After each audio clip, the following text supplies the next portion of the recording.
Welcome to the IP for Technology Startup webinar. I'm Dallas Wilkinson and I'm your host for the webinar today, as I said, on IP for Technology Startups. I'm with DENNEMEYER IP Group and currently the Regional Managing Director for APAC and based in Sydney.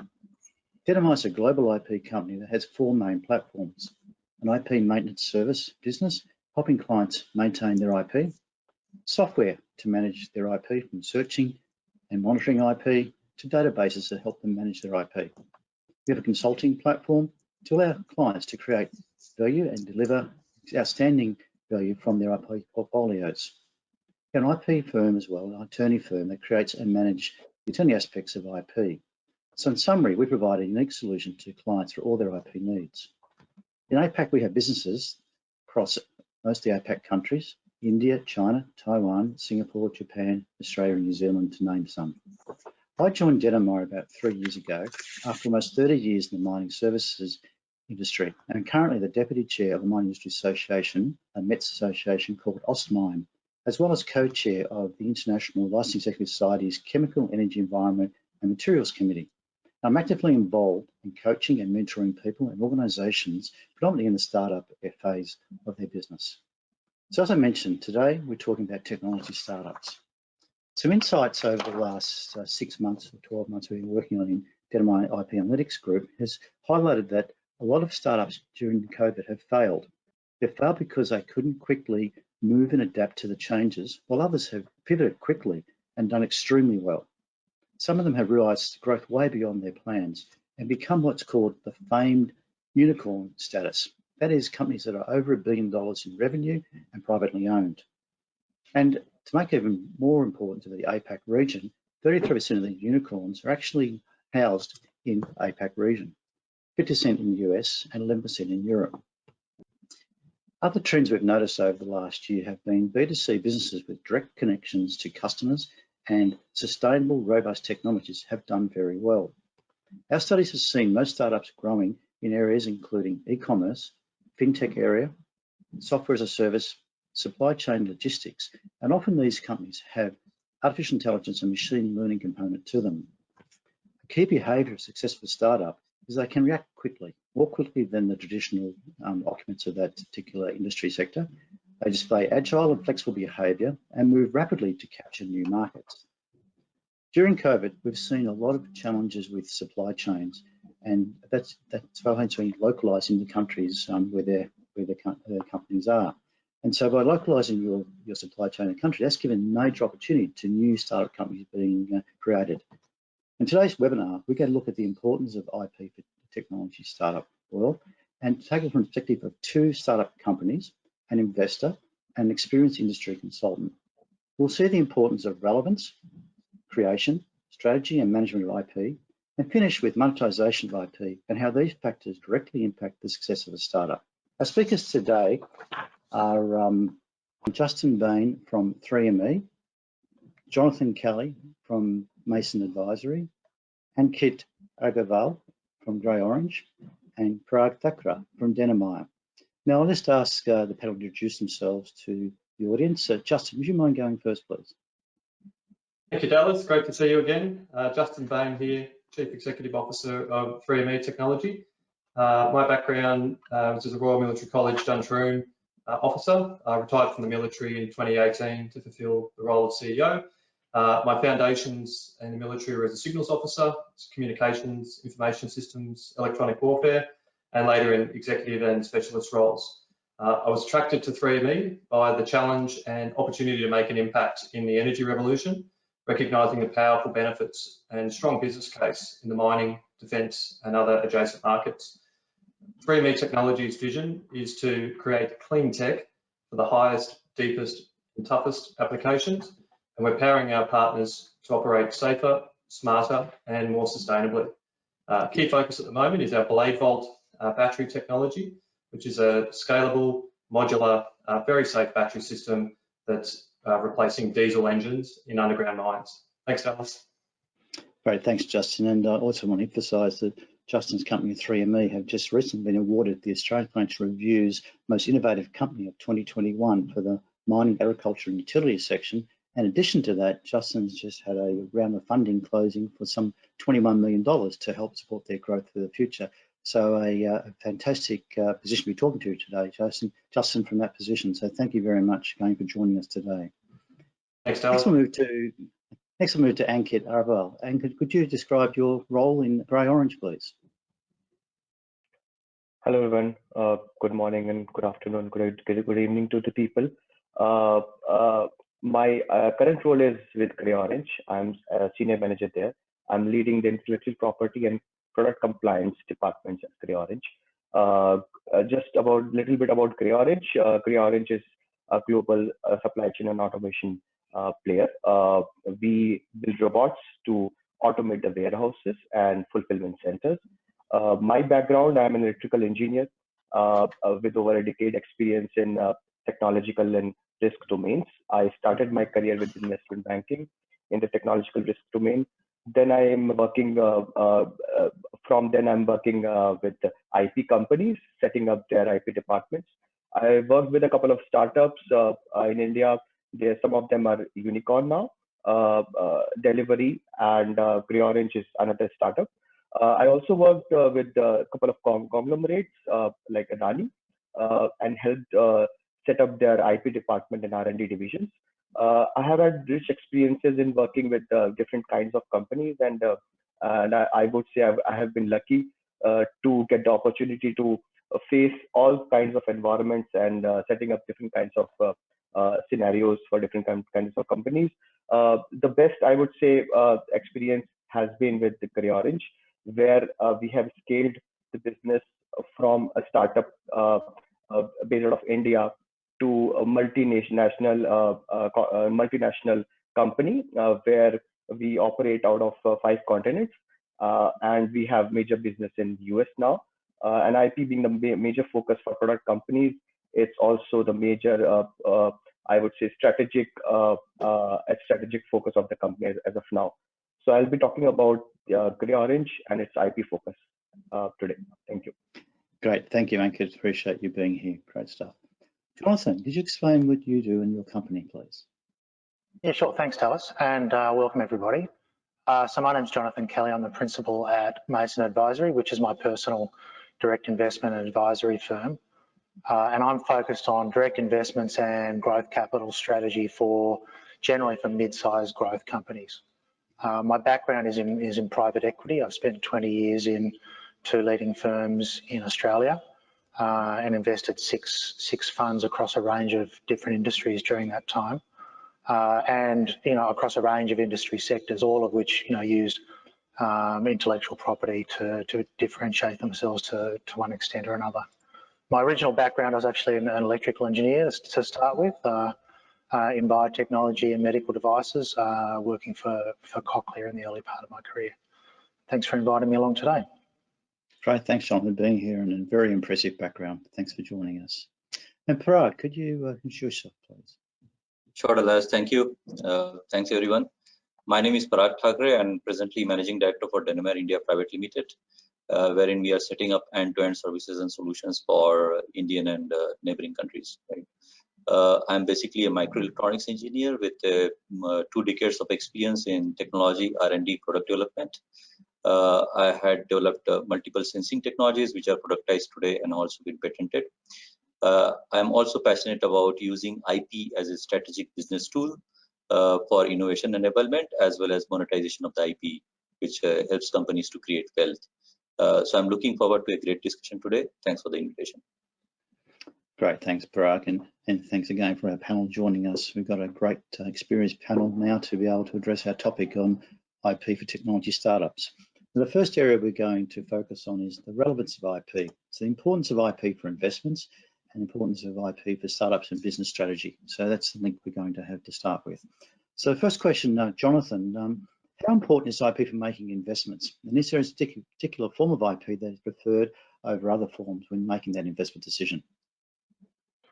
Oh, thanks, Dallas. I think what I'd say, and I come at this from the perspective of a mid-market investor generally, so growth companies, but not necessarily strictly venture capital and startups. So I think what I'd say would be investors look at a broad range of considerations. they're really looking at the core of it, at the value creation strategy, how the business is going to grow, both in terms of scale and in terms of strategic value, and of course financially. And the way IP generally fits in is, supporting that value creation strategy. And I think most investors would take each company, on its merits and assess IP as part of that broader, analytical framework. So I think it's useful perhaps to think about maybe 3 broad types of companies that might be relevant for today's discussion.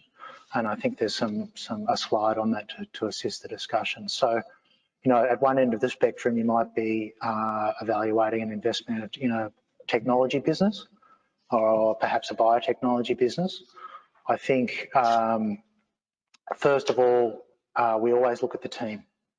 At the end of the day, the valuation strategy needs to be executed, and execution often comes down to the strength, the energy, the resilience, the adaptability of the core team. The team always expands with time, but we're looking for who we're backing and whether we think those people will ultimately able to deliver for us. So that's the first thing we look at, and I would say that's probably common across a broad spectrum of investments. It's generally the people that's the main driver for the first filter. The second thing for a technology company, I think, is the core IP in the business, and perhaps for a biotech that might be the patent portfolio. In particular, the extent to which we think that patent portfolio can be defended. A patent's only worth a successful defence of the patent, so we will look very heavily at those sort of technical considerations. But more broadly, outside of biotech, certainly patents on key pieces of technology is helpful. But then off the back of that, we'd look at the innovation capability of the business itself. Do we think they'll be able to extend that IP? Do we think they'd be able to run, faster than everybody else, as everybody else in the market's generating IP? Do we think that, even if some of the IP is a little bit grey, ultimately they'll build a competitive position? The final thing I'd say with technology businesses is often the strategy you start with is not the strategy in the position you end up with. So we always look for optionality. So multiple layers of value creation, multiple alternatives to grow, so that you prioritise for the ones that you think have highest value. But at the end of the day, if one option just ultimately becomes not optimal, we've always got 2 or 3 other options to follow, so that ultimately that pool of IP and the great team will get us to a value creating result. So that's technology companies. If we sort of shift along a bit and say, more online software as a service type businesses, I think it's harder to pin down, specific registrable IP in many cases, perhaps a brand name, perhaps a process patent, perhaps not. So team, again, front and foremost in the consideration. But we're looking for things more like, are you first to market with a scalable model? Is your model truly scalable, to address a large, total addressable market? And then if you are moving first and you are differentiated, can you bake in a virtuous circle so that your competitive position gets entrenched at some point in the scale journey? So I think those sorts of considerations come to the fore, less about the sort of formal registrable IP, although there's a lot of learning and a lot of know-how that's still captured within the business. And then finally, perhaps a more mature company in either the B2C or the B2B space. I think we're more looking at brand value, brand recognition, the strength of the trademarks, how, geographically how they extend and whether we can get into new markets. The strength of the customer base and the strength of the distribution channel, which again is an intangible. And then there's a lot more in the realm of know-how and trade secrets. At the end of the day, you can't protect everything formally, so you need to do it by how you work and what you're capturing within the business and not just within the heads of a few key people. We'd also look at things like the capability of the NPD team, new product development, and their success rate, their ability to sort of generate ideas, filter through that to a set of things they should be executing on it, their ability to prioritise, and then their track record of turning that into revenue over time. We're still not losing sight, though, of that team dynamic. even with mid to large size companies, team culture and the company's values is critically important, and that goes a long way to sustainability and execution skills as well. Wow, thanks, Jonathan. There's some really good points there to people pick up on, so thanks so much for sharing those. Justin, what are your thoughts on synergy between IP and business strategy for technology startup companies? Talking from a strategy IP perspective, I would say that IP is strategy. Like IP is and must be a key part of the business strategy for a technology startup. When you've got your IP foundation, your IP 101, but then there's the broader aspects that take time. You can't file patents overnight. They cost money. They need to be budgeted for, and it can be a part of the key value to both create and protect. So, I would say like business strategy, IP strategy needs to remain agile and be updated. I guess Jonathan mentioned that around the agility as well.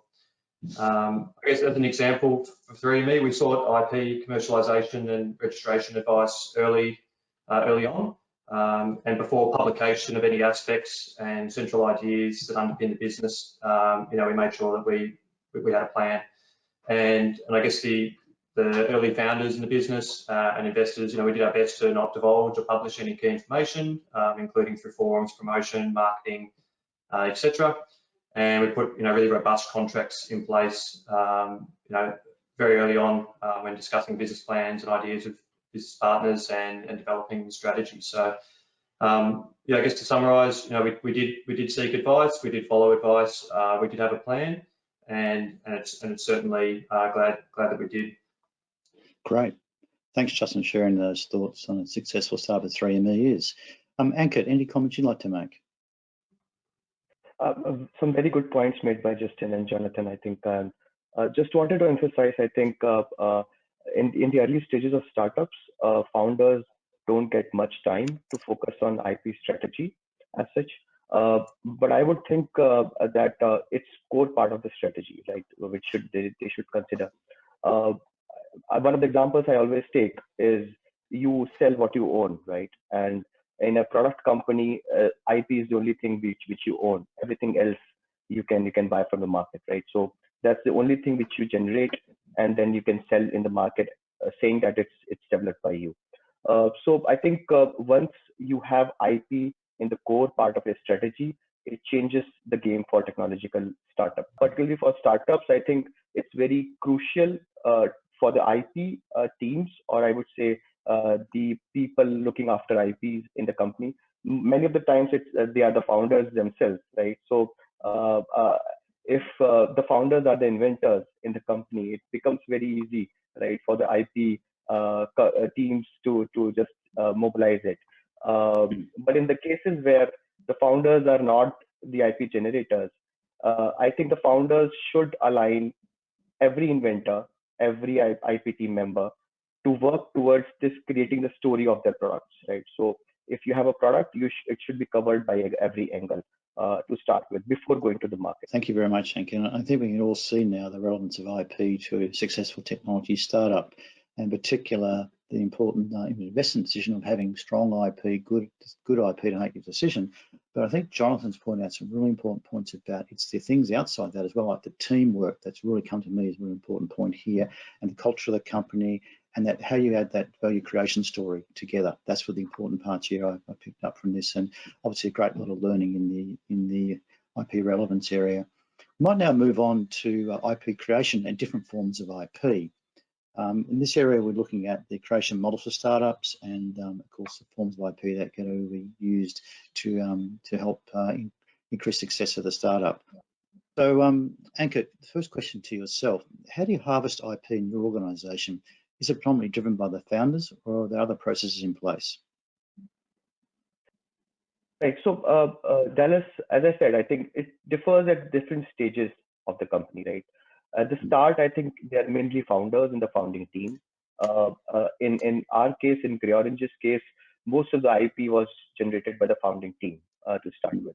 But as the company grew, right, I think it changed drastically, and it's the focus here at CreoRange also to to help the engineering team or the R&D people innovate, right? And the founders are out of the innovation cycle because they have a lot of things, other things to do.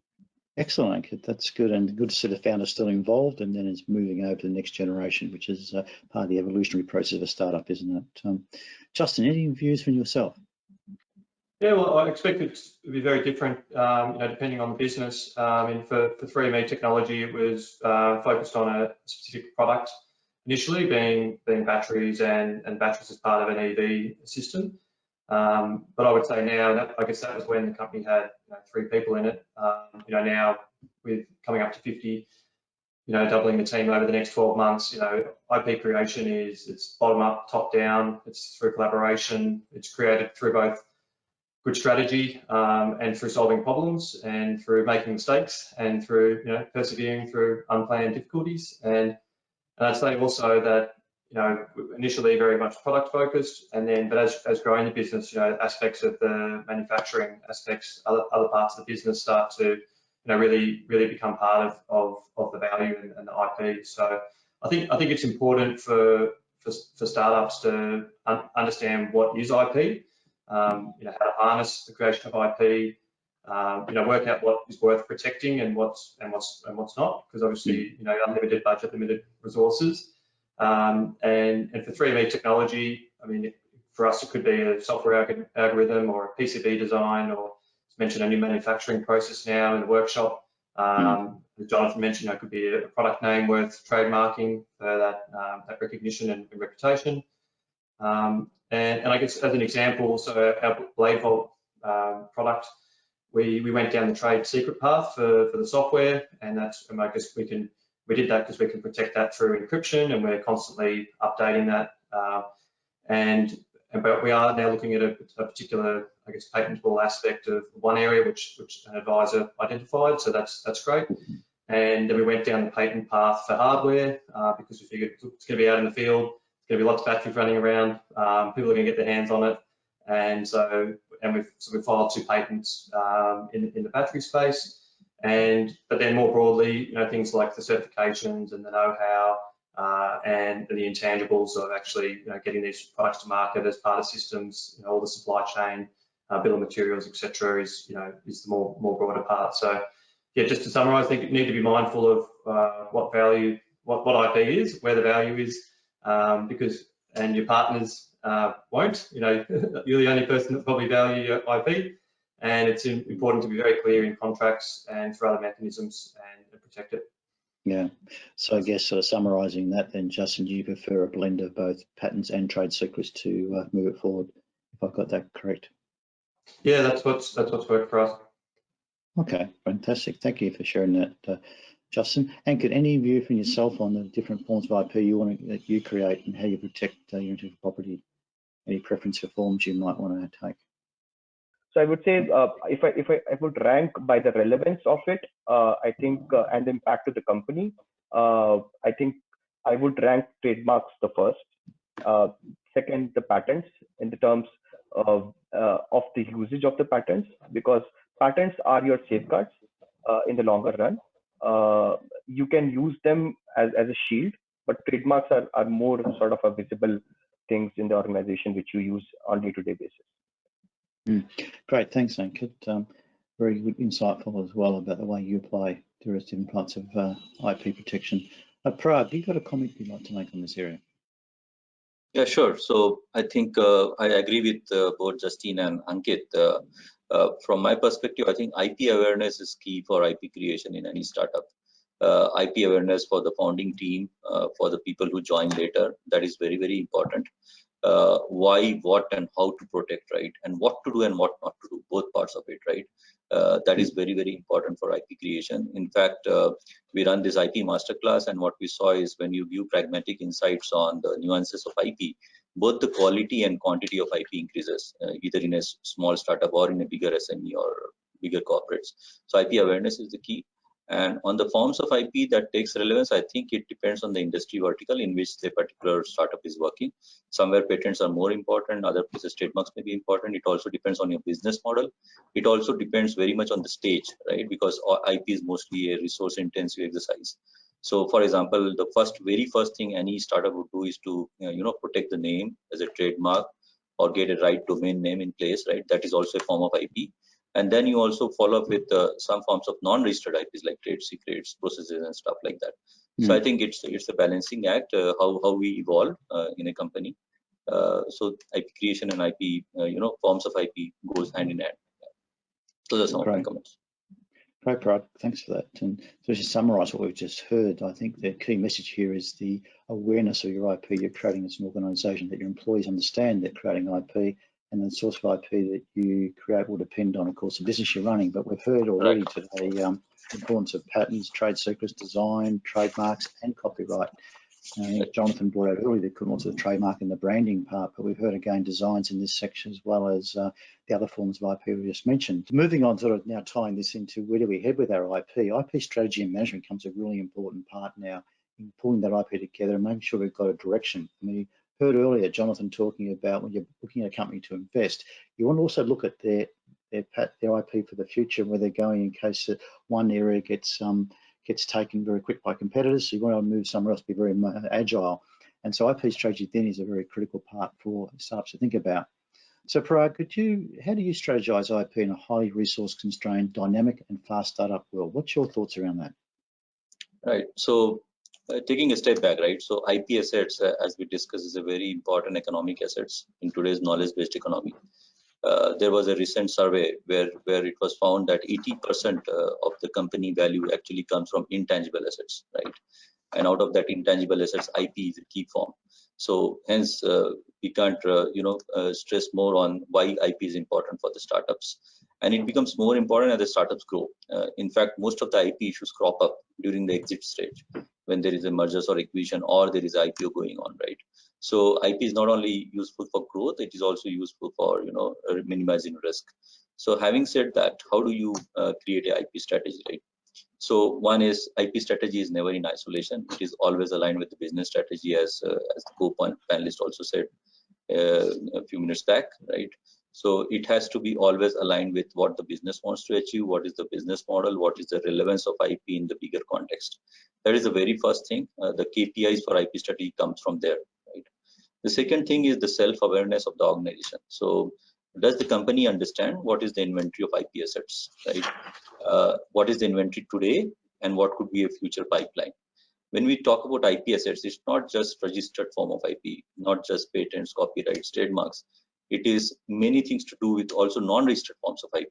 For example, in a startup, most of the IP is actually technology know-how, which is sitting with the employees, the people who are working on it, right? There is an understanding about the business, about the markets, understanding about the suppliers. There are client information, right? There are some processes that you had set up. All of these assets are IP assets as a non-registered form of IP, I would say, right? So make an inventory of this IP assets, number one, right? And then see which are the high priority IP assets which are very important for your business value proposition, right? And prioritize that for protection, right? That is number one. Number two is understand what's happening outside, right? You understand your as IPSs understand what's happening outside. What's the landscape, right? What are your competitors doing? The present competitors and possibly future competitors, right? What are they up to? What are the new trends, right? Understand that, right? And in fact, in one of our IP consulting analytics service that we provide, what we do is basically map the internal assets with the external requirements, find the gaps, and also provide a list of opportunities that you can use. Now, when you understand these opportunities and you prioritize your assets, that is where the real IP strategy comes into action, right? Now, if you look at it from a startup perspective, as I said, startup is always a very fast resource constant environment. So your IP strategy should also be very cost effective and very productive in a sense, right? So instead of putting all the eggs in one basket, and at the same time you can stagger your IP strategy over space and time, which geographies you want to file your IP first, where you want to, which kind of IP you want to form, right? So instead of rightly going for the final patenting, you can do provisional and then go to PCT route and stuff like that. So you can stagger the whole IP cost in space and time. Second thing is be smart about what you're protecting and how you're protecting, right? So for example, if I talk about patents, make sure that you have broad patent scope. If you are a company which is developing a technology in a say mining area, make sure that look at all other different verticals where that particular technology can be applied and protect that also as a part of patent. Because you're not going to use IP not only in your products, there is a huge lot of potential for IP to use it in other areas as well, where you don't want to go it yourself, but you can license your IP to other people and still monetize the IP. So be smart about it, and all this together forms an IP strategy. It starts from business, it starts from self-understanding, it starts from market understanding, and then putting all these three together. And the other part of it is not an event, it's a marathon, right? You keep on doing it over a period of time. So you basically monitor what's happening outside, you manage your internal assets, and you evolve with growth, right? It's always an agile process. You pivot as required. So those are the key points what I can think through on the IP strategy. Yep. Great. Thanks, Parag. Some really valuable information that you supplied to our audience. Ankit, how do you balance short-term needs versus long-term strategic IP goals to extract maximum value? Sort of building what Parag just said, there's a whole lot of aspects there, I'm sure, that come into a grey orange.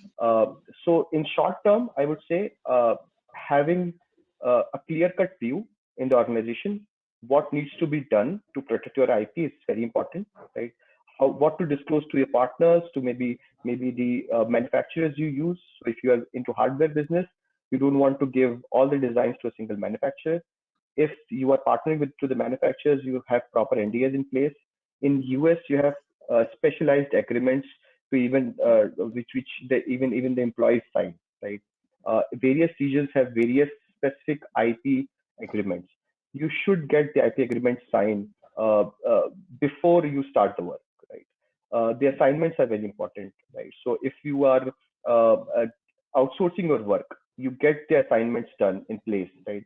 Because after the work is done and you don't have the contact with the outsourced company, it's very difficult to get the assignments done after that, right? So you'll have to be very agile, and you'll have to be very specific on the processes you adopt. And that's the short term, right? And I think that can be managed on day-to-day basis if you have very strong processes. In the longer run, you focus on registered IPs like patents, and then you try to create a value out of it. And what kind of patents you file? So the disclosures you do in the patent, they should be 10 years, 15 years relevant. Multiple industries covered, multiple embodiments in the patent, right? So that you start from a single industry. You may even want to have multiple disclosures in the patents, right? So one of the things which I use very frequently is the continuation in parts, right? So if I file a patent, I always keep a window to keep that patent alive, so that I can do further innovation in that patent, right? Yeah. So you create a life cycle for a technology or a family. It's not about a single patent. It's about the life cycle of a complete product, which you actually use in your life cycle, basically. Great. That's some fantastic points there. Thanks, Ankit, for sharing those with us. Justin, any comments from yourself? Yeah, I mean, probably just some supportive comments there, but I think for the short term, really important to just get the basics right. Whether it's, as mentioned, the confidentiality, the IP assignments, the employment contracts, the commercial contracts, but just getting the basics right. And then I think as moving through the short term, mid-term, I think it's really a balance. It's always a balance in business, and agility is key. And I think for startups, the speed of innovation and product delivery, is a really important tenet. So we've found ourselves, balancing finite resources, tight budgets, an evolving competitive landscape, all concurrent to the requirement to balance IP and a workforce. And so, yeah, really a holistic approach needs to be taken, but just reinforcing, getting the basics right as well. Great, thanks, Justin. And Jonathan, any finishing concluding remarks on the strategy section before we move on? I'll just pick up on one of Ankit's points, which was around, getting your IP, agreed properly between, suppliers and subcontractors. I think another sort of danger area to watch would be where, and this is quite common, you've got an early stage company, and in the early stages you're collaborating with probably a key customer or two, or maybe another technology provider where you're trying to mutually develop something, and it's quite easy to get sort of taken by the moment and get a long way down the track in, teasing out what you might work on together and how that might happen, and inadvertently you sort of end up disclosing a lot of IP or prevent it from being patented. So I think that's another area to consider as you're starting to sort of explore partnership options. Make sure that you've set the rules up front for future collaboration. Yeah, very good tips, Jonathan, and certainly seen that happen many times through my career. So thanks for sharing that again. So look, just in summary of this section, I'd say that it's very important, very clear now to everybody listening that strategy is a critical part of success of any IP startup company, and in fact any company indeed. And it's important to understand your IP. We heard earlier about doing an audit of your IP and understand what you actually got. Increase the awareness across your whole team. Understand what protection you have in place. And then if you do that, that translates to your value proposition to your customers and to your industry, and that will again create high value in return for you as an organization, the growth of your company. I think the point that Justin made earlier was about the other industry areas you can go into. So you've got your own industry you're working on, but make sure your IP moves right across other sectors so you can then license that technology out, because that's going to be important in your strategy to get return on the investment you make in that R&D and in that technology protecting through the IP. I think we've heard about the importance of trade secrets and protecting them, the know-how piece that's often forgotten, and then finally the prioritization of it. Do it quickly and get it happening as fast as you can, the priorities, because what we're talking about here is understanding our differentiation in our marketplace to protect that market and grow for our customer base, and that's where the IP comes in. That's the link that goes back around the strategy. So really good valuable points, and I really appreciate everyone's view on that area. So that sort of leads nicely into our next section, which is on IP monetization. So IP monetization is our next area, and that's looking at the IP asset valuation and the commercialization strategies for startups. And that's going to be really, really important to obviously make money and keep your business going and helping it thrive beyond the current state. And if you don't do that, you will end up withering and potentially go out of business. So, Jonathan, how do you value IP assets when you're looking at an investment? Well, I'd say, I think you hit the nail on the head. We're talking about monetization, so we're talking about money. So it's all about how much money we can make. At the end of the day, that's what investors are looking for. So, the orthodox answer, I suppose, the textbook answer would be we look at the potential value creation in terms of future cash flows and the company value we can build ahead of an exit or an IPO or something of that nature.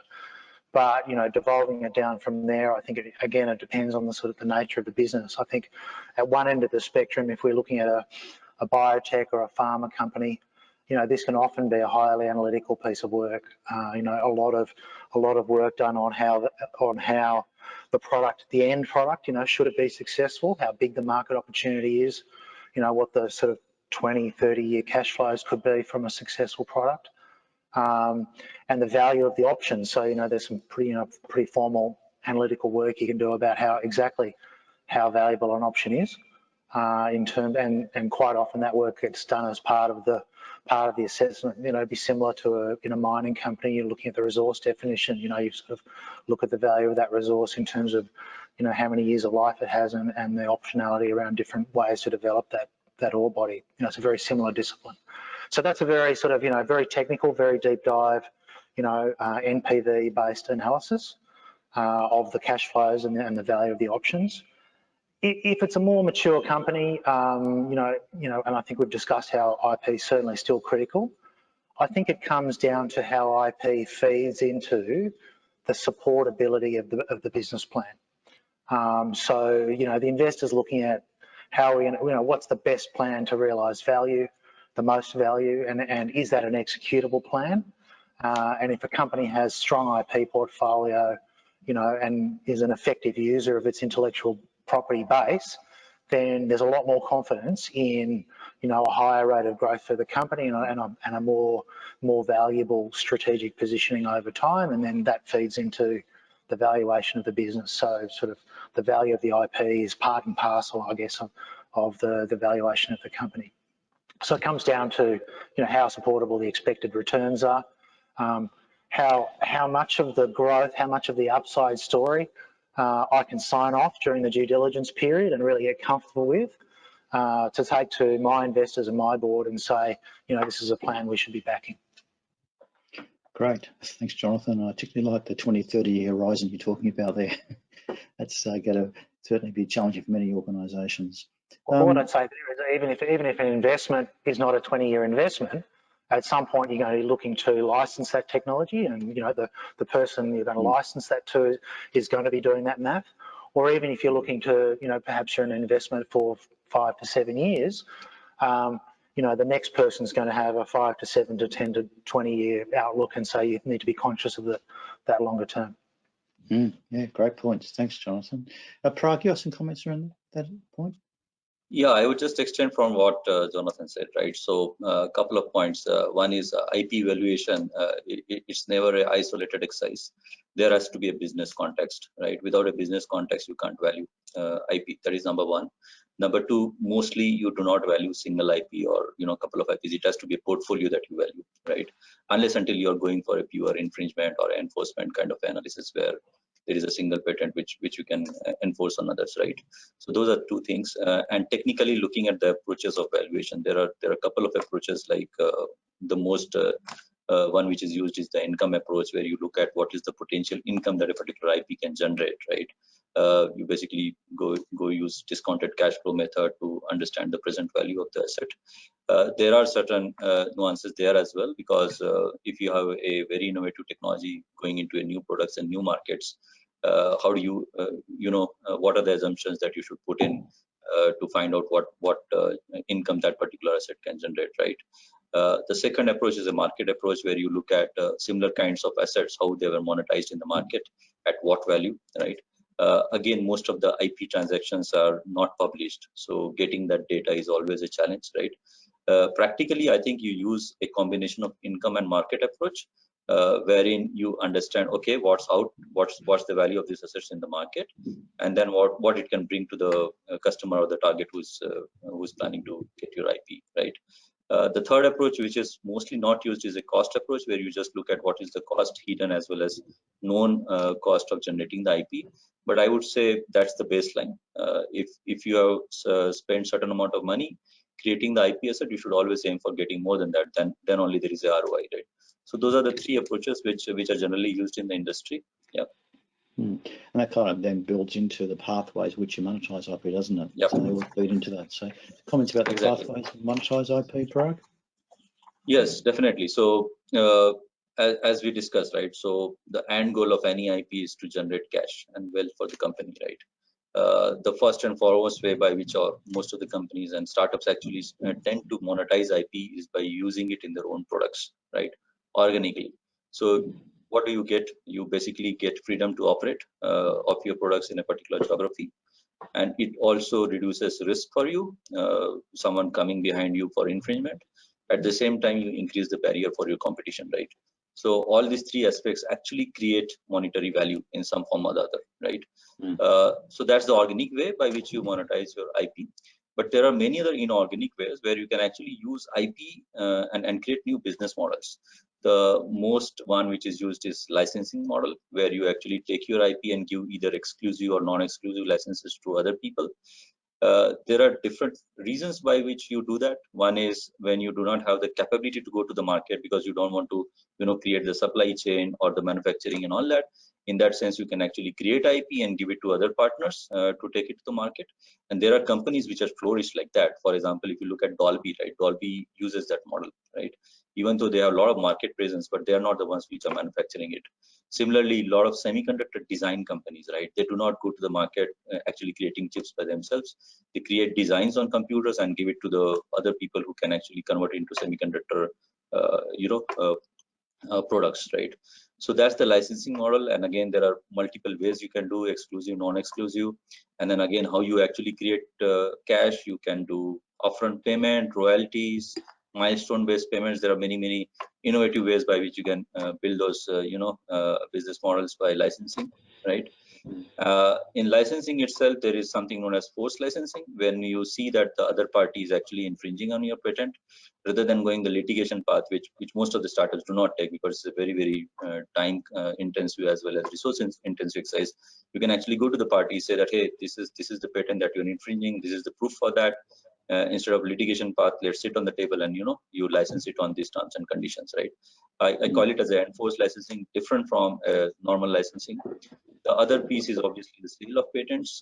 As Ankit said, if you create IP which is broader than what you are, and also probably away from the life cycle of your product, then you can still sell it in the market just like any other asset.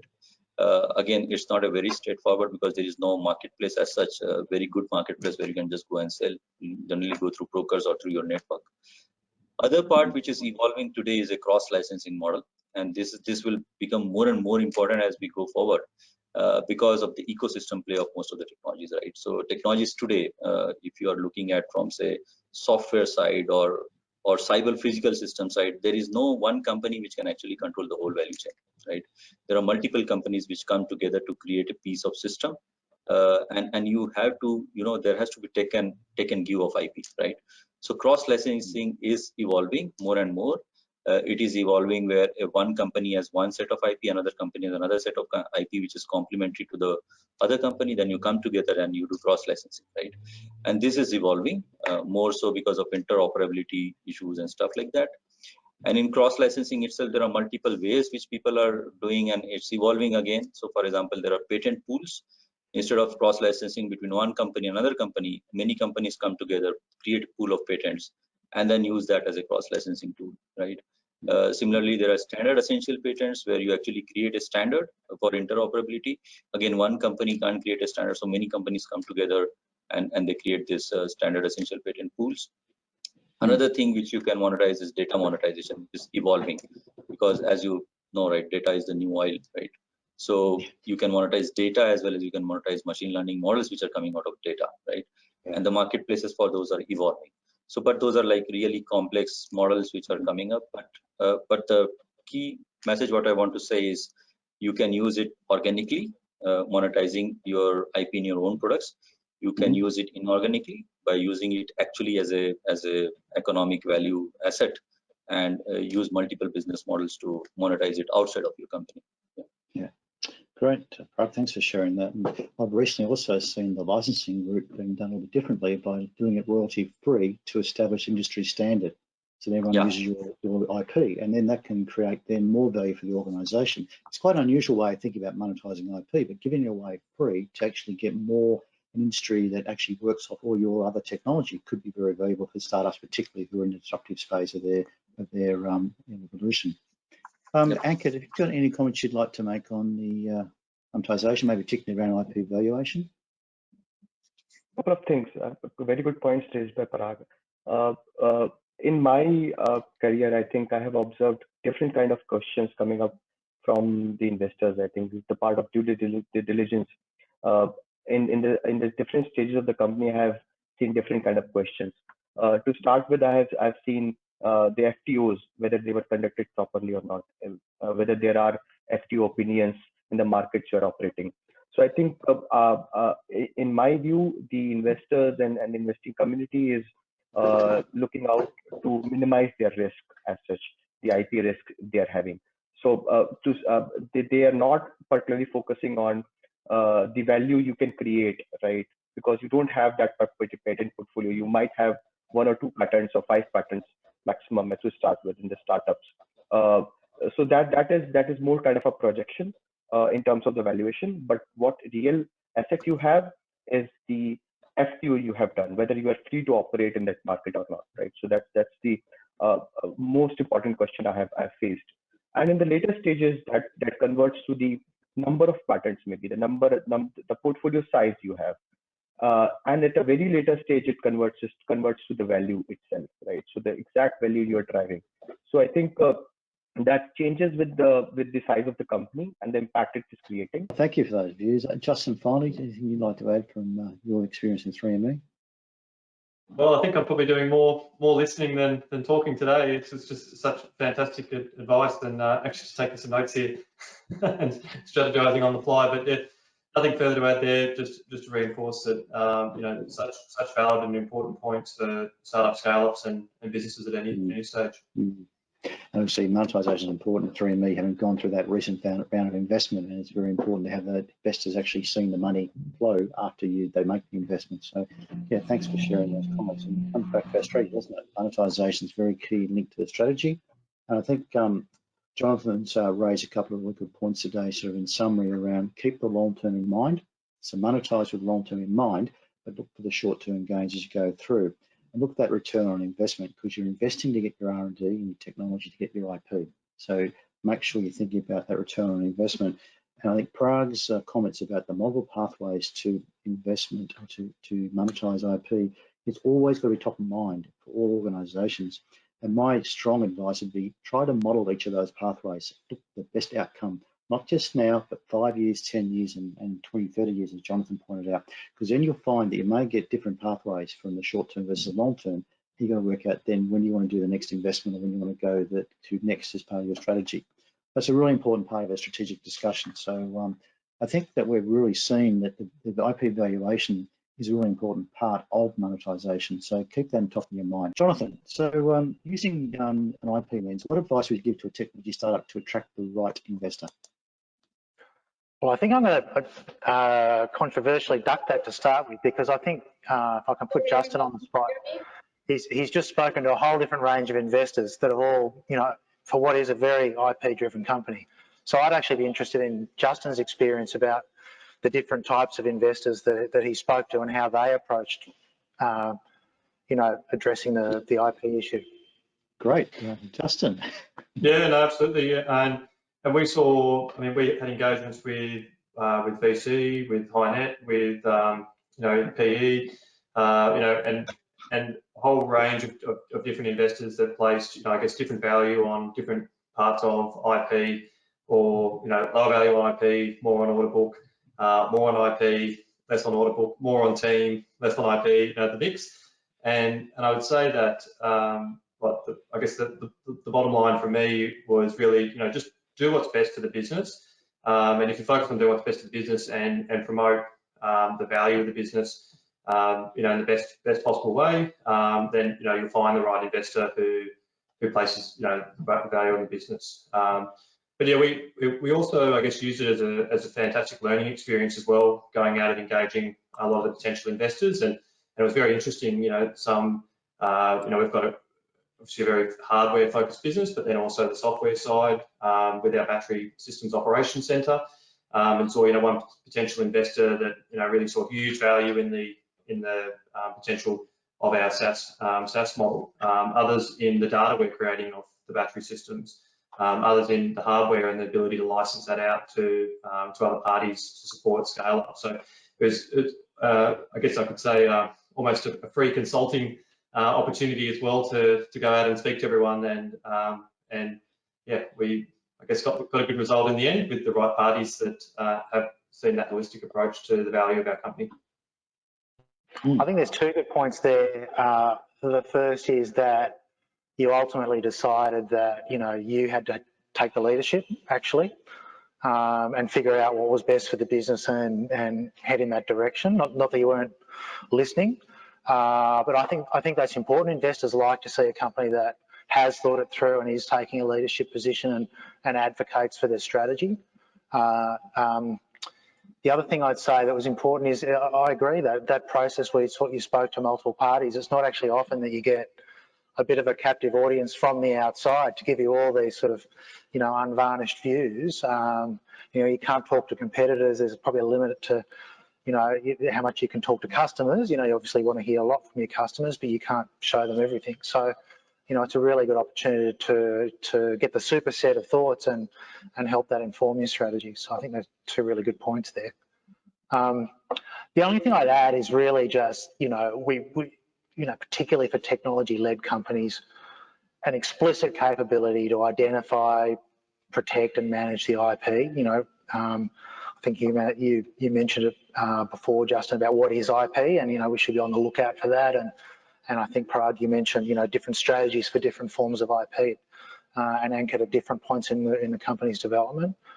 I think also embedding the IP in the business rather than the people over time. Clearly, startups, it's heavily people dependent, but over time, you want to see that woven into the fabric of the business. I think another point would be an external view, that you're not just aware of the strength of your own IP, but your competitors' IP, the IP and adjacencies, and how that impacts your point of difference and what you must do in response to that. And just the final point, I suppose, is I think somebody mentioned that IP only has a context in terms of a business proposition. I think it also has a really limited shelf life. So you need to evolve quickly, stay ahead of the pack. All of the tools we've mentioned are highly useful, but you need to be continually moving forward, not just relying on one or two key patents that have served you well at one stage in the company's growth. Okay, some really good advice there, Jonathan. I particularly like the idea of understanding your place in the ecosystem, what your competitors are doing, what the other industries are doing, how you can apply that IP and keep it moving, but taking the leadership. That's one often we're going to hear about from an investor point of view, saying that take your leadership and we'll follow. So because where you're going from a strategy point. So back to align to strategy again. That's a critical message, I think, for a lot of startups to listen to. They're often the other way around, trying to look for the guidance from the investor to get the strategy, but that's the incorrect way of doing it. And obviously the important part is an investor wants to put money into somebody who's got a clear plan. And just on that, Dallas, as a technology company, some parts of the business can be quite complicated and it takes people a learning curve. So I think it's really important to try and simplify as well and be able to communicate really clearly where the value is from an IP perspective and how. And I guess the way of doing that is to the analogy of a cake, and said, this is the base layer of the cake. This is our core IP. It's hardware. We protect hardware. It's this percentage through these means. Software through these means. This next layer is part like IP that we have developed with partners or through supply chain that we have exclusive access to or license agreements to, and I built the cake for them, which included those intangibles, included the know-how, included certifications, included the cooks, the team, and the time in the oven as well. How long it's actually taken to get to where we are now, and how quickly we can bake more cakes with different ingredients. I'd also say nobody's expecting you to have it all figured out. I think it's okay to say that here's our, hopefully the top one or two strategies you're all over. But it's okay to say, well, we're still fleshing out this part. We think this is important, maybe down the track, and here's our decision matrix around that. You don't necessarily have to have it all figured out. I think it's part of a learning organisation to know what you don't know and be okay with that because you prioritise other things. So I don't think you need to hold back until you think you've got the whole universe figured out to move forward.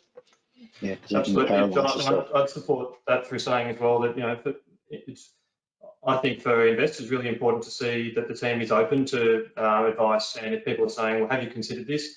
No, I haven't, but we'd be open to exploring that with you, or we haven't put much time into that area, but we put more time into here. But so I think absolutely, you don't have to have everything 100%, but have a plan, have a good plan, be able to explain why your plan is in its current state, and then certainly maintain that infinite mindset and be willing to take on advice. I'm just picking up on Jonathan's point. A really important one I've seen through my career is when you have a founder who's very technical, they tend to want to go for the final fine-tuned perfect result, and they miss the market. And I think that's what you're really talking about there, Jonathan. So know when to say enough's enough. 80% is enough to get out there and get it marketed, get it monetized, get the money back, flowing back in to get the next investment going, and move quickly on the technology development, because otherwise you're left behind. So I've seen companies who take 9, 10 years to develop a product. It's gone, the market's finished, it's moved on, you've missed it all. And in today's current environment with, as Parag said, data and digital approach to the world, you're going to lose very quickly if you don't get onto that quickly and move through. So I think that's really important advice you've given there, Jonathan, is think about what you're doing in terms of time horizons and make those milestones to get it out there quickly, because otherwise you won't get the return on investment and you'll lose the market. And you just reinforced that as well, Justin, in your work. So we've talked this all day, actually. It's a fascinating topic, this monetization of IP. It's something everyone's in business for at the end of the day, and that's why we chose to put it on this agenda. So just moving now on to that, and I think the important part we just got a minute ago, just as one summary point, is listen to your investor, but the investor also listens to the startup, and together you have a great teamwork to get the best result for your businesses, the investor, or the actual business itself, and that will then delight your customers, and then that will keep the whole thing flowing again. So that's a summary point I'd make on that last point. So that's all we've got time for, unfortunately, today. It's been a fantastic discussion. I've really enjoyed everyone's contribution. I think it just shows the expertise and depth of knowledge of our panel. And you'd agree we've had a really good excursion through the relevance of IP, the creation of IP, that importance of the strategy, and then monetization, which sees to pull the whole thing together. And that's what this is all about, particularly for startups, and more so because it's about how they survive for the future. They've got to create money to keep growing and to keep being alive. So the monetization is a critical element of that, and we've had a very good discussion around the monetization of IP. So I want to thank all our speakers and for their great contribution today. And now we're looking forward to the question and answer session. We've got quite a few on our chat box, so we'll start with those in a few seconds. Thank you again, gentlemen, and we'll now look forward to the questions. Thank you. So the first question for the panel is, from Indian startup, can someone talk about IPs related to developing a mobile app? Can we protect some novel functionalities in the app? Ankit, maybe you could address this one to start with. Certainly. So my first take would be that it depends upon the product, right? How visible your product is, right? And is it easy to discover the IP of your product? So if the product is hardware, and particularly if there's a design in the product and it can be copied pretty easily, you would want to protect the IP, right? And also depends, so every startup, I would say, generally creates IP to safeguard the product, right? They don't create IP to sell it at the first stage, and not for commercialization. But at later stages, they might think of commercialization, right? So, and commercialization doesn't mean direct commercialization of IP itself. It may be the other forms of commercialization which we talked about in the talk, right? So that's one thing. And if the IP is particularly visible, right, there's designs which are needed to be protected, you will go and protect it first. If it is not visible, if you can protect the IP by not disclosing it anywhere, you can take it as a trade secret and just keep it with you, right, for a while, unless you release the product. Generally speaking, looking at the features of the product, if it is pretty much easy to guess what it is doing, we go for IP protection, right? And startups should go for IP protection. So for a mobile app application, then I guess it's more a trade secret you're looking at, unless you protect the algorithm, especially behind the app, which can be harder to do. It's about also think about reverse engineering, isn't it? Yeah. Okay, we'll move on to the next question then from Paul Shelley. We haven't talked about the time it takes from application to get an award. Sometimes it's 3 to 5 years. How does a startup manage IP strategy given this dynamic? Parag, do you want to have a go at that question, please? Yeah, sure. So as we discussed in the panel, right? So yes, it do take 3 to 5 years, say, for patenting, but there are express ways by which you can get it earlier. But having said that, what is important is the priority date that you get, right? So if you had filed it like 3 years back, you're getting the patent granted today, but you still have the first right because you were the first to file in that domain. So the priority date is what makes the difference in terms of you getting first right to the IP. That is one thing. Second thing is patenting is not the only strategy, right? As we discussed, there are multiple different registered IP forms depending on your business model. So you leverage that in align with the patents, right? Not just patents, but the other stuff as well. Yep. Great. Thanks, Parag. The next question is about the future of IP and where we think the trends are going, what we think that will look like over the next few years. I want to ask Jonathan to throw his view on that one, please. I think there's a couple of things to say there. I think probably the biggest macro consideration for investors is how you protect IP in the context of distributed data and cyber security, cyber threats. So I think it's a valid question to say is IP so important anymore? And I think one of the answers to that is it comes down to the know-how built into the company and the company's capabilities in terms of moving forward. So the IP that, you know, might be leaking out today is not the IP that's really valuable. It's what they're developing tomorrow and the next day that really counts. So the robustness of the business model in that sort of context, I think, is a real issue for IP heavy investors going forward. Great, thanks, Jonathan. Justin, do you have a view on that as well you'd like to share? Yeah, I agree with those points, and just a couple of supportive ones. You know, certainly on the globalization front, you know, really important to take that that global approach, even if, you know, domestically focused initially, from both you know, a competition perspective and then also, you know, future export.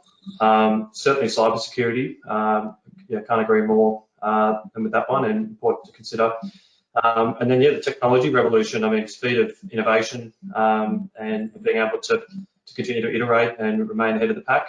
And I guess another final one would be the HR, human resources, in that, you know, with COVID, there's a lot of people working from home. There's you know, some blurred boundaries between, you know, personal and work time and resources. So, you know, very important to have those robust employment contracts in place and systems and processes to identify and manage IP. Yeah, some very good points there, Justin, absolutely, and yours too, Jonathan, as well. And I think it wraps back again to monetization of IP, and so actually the valuation of IP will actually help you with the future and to develop more IP from that. So there's certainly a future there. We've got to think through carefully with your strategy. Back to the strategy again. We keep talking about it today, but it's very important, I think, in terms of IP and your technology and your business strategy. Okay, the next question is, do inventors of a startup care or think about IP commercialization, or their IP strategy is more for protecting the idea and the product? Parag, could you have a go at that question, please? Yeah, so certainly yes. Means as a part of the IP strategy, most of the founders or inventors think about IP strategy more about you know, protecting whatever they have got. But as we had discussed, right, IP commercialization can be a very good business model. It depends on your business strategy and the business model that you want to adopt to in the future, right? So IP commercialization that you think through right in the beginning, if you want to leverage multi dimensions of the IP strategy, right? So one example, for example, if you want to go into new markets without actually developing the whole supply chain, if you haven't thought through IP commercialization, it won't be a successful model in the future. So I think IP commercialization is something that you should think through apart from just protecting your right away products, to leverage it completely, the 360-degree view of IP, right? So that is one of the you know, messages that we want to provide here, that it should be a part of the IP strategy right in the beginning. Yeah. Yeah, excellent. Okay, and then Ankit, the next question you have here is, does software as a service company, do they need to worry about IP protection? If so, what kind of protection would they be thinking about? Maybe explain the unregistered and registered protection, in other words, trade secrets versus a patent, for example.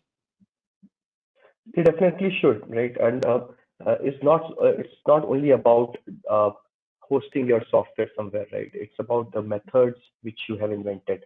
And so there in US, it's called as Alice problem, right? So we need to justify so the Alice clause says that there should be a physical implication of the claim, right, or the software method you're trying to achieve, right? So by that method, you can actually get software patents. So for SaaS companies, if you have a physical world implication of your SaaS, right, then you should go ahead and file those patents for sure. And also the innovations you have made on infrastructure side, right? So particularly if you're managing applications in clouds, right, and if you are solving the problem of handling multiple resources at a single point of time, handling the consumers at a single point of time, you may have solved that infrastructure problem, particularly to your kind of software, your kind of field, but it can be on the infrastructure side, right? So combining those things can generate IP for you. The last form is, I think, data. Data is the most important thing for SaaS companies. So data is the biggest form of IP.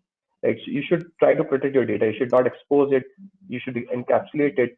Try to keep it as protected as possible through cybersecurity and those kind of stuff. Right? So different forms of IP for SaaS companies, but yes, they do exist.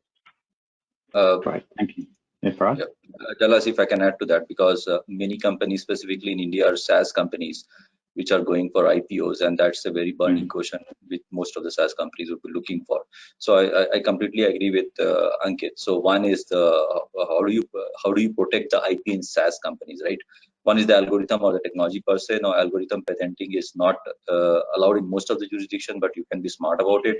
How you combine along with the technical effect that particular algorithm is bringing in the hardware, right? Maybe speedier access to the data, or more secured access and stuff like that. And there are ways by which you can patent those kind of technologies. But more than that, apart from patents, SaaS companies also rely on the customer mind share, right? Which is basically the brand value of the SaaS company in the market, which has to be protected by trademarks. You can also have copyrights. You can also have UI and UX, which can be patented through design patents, right? And apart from that, when you implement a SaaS solution, there are many things that you do in the backend. For example, you are protecting the data, you are managing the data of the customers, you are complying with certain regulations, right? There are certain cybersecurity standards that you are using. There are many other things which are happening in the backend, which may not be protected through general registered IP, but it should be protected through trade secrets or some kind of a standard operating procedure documents, which will be really useful when you go for IPO or exit. Yeah, it's a really good point there, Parag. It's just a combination of many different forms of protection, including probably copyright. We should add to that as well, because it's got some value too. We're just looking at the time. Unfortunately, we're running out of time for any more questions. We've got many more, of course, that come in. So we'll get to those questions over the next day or so. But I just wanted to take the time now to, again, thank our panel for some fantastic insights into IP for technology startups. So we've seen a great journey through a whole lot of different topics today. But I think the bottom line, when you summarize it all down, is the importance of the IP strategy and how that fits with the business strategy, the technology strategy, and making sure you stay aligned to it and investing according to that. And that, Kate, I think the word, I think, Justin, we talked the other day about with startups is focus, focus, focus.